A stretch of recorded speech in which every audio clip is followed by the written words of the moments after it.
papalapit na po ang malakas na bagyong nagbabantang manalasa sa Kabisayan. Alamin natin kung nasaan na po yung bagyo na yan, pati na po karagdagang impormasyon tungkol sa takbo ng panahon. Magmumula yan sa ating resident meteorologist, ang ating ekspertong totoo si Ginoong Nathaniel Cruz. Mangtani. Yes, Mike. Base nga sa datos mula sa Weather Central, isa ng typhoon ang bagyong may international name na Haiyan habang papalapit ito sa Philippine Area of Responsibility.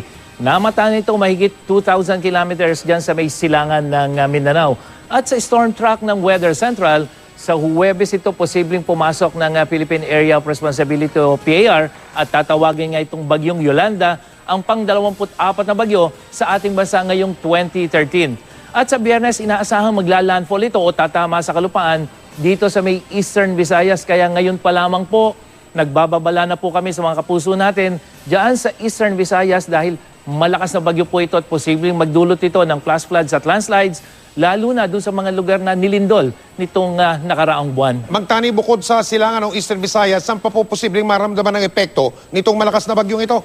Mike, kung titingnan natin itong forecast track ng Weather Central, pagtama nito dito sa posibleng dito sa Samar o kaya sa Leyte, magdidire-diretso niya at dadaan niya dito sa may Northern Cebu, dito sa may South ng Masbate, dito sa may Northern Panay Island, pagkatapos ay posibleng dito sa may South of Mindoro, papalabas dito sa may West Philippine Sea. Kung ito ang masusunod, pero nakikita nga natin na mayroong posibilidad na tumama rin yung sentro nitong bagyo dito sa may Bicol Region, papunta na o malapit sa Metro Manila bago pumunta ng West Philippine Sea, o kaya naman ay kung dito sa may south ng Leyte, maaaring tumama naman siya dito sa may Cebu, Negros, dito sa may mismong gitna ng Iloilo o Panay Island, patungo Palawan, palabas uli ng West Philippine Sea. So yan yung mga lugar na dapat ay ngayon pa lamang ay maging maingat na mga kapuso.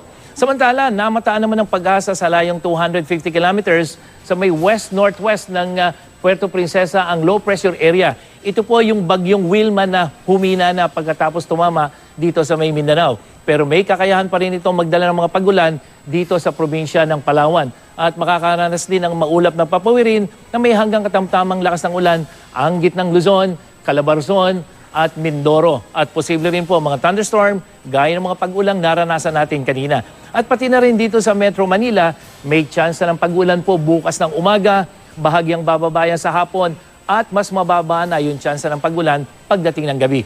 Bahagyang maulap na may pulupulong pag-ulan din ang inasahan dito sa malaking bahagi ng Visayas, lalong-lalo na dito sa may central section, at halos ganito rin sa buong Mindanao, bagamat posible pa rin ang mga thunderstorm o yung pong malalakas sa pag-ulan na tumatagal ng 1 hanggang 2 oras. Samantala, babala sa mga mangingisda at mga gumagamit ng maliliit na sakyang pandagat, wala pa po yung bagyo pero ang Pag-asa may gale warning dito sa northern and western seaboards of Luzon. Kaya mabuting iwasan muna po ang mga nabanggit na baybayin. Mike? Maraming salamat, Mangtani.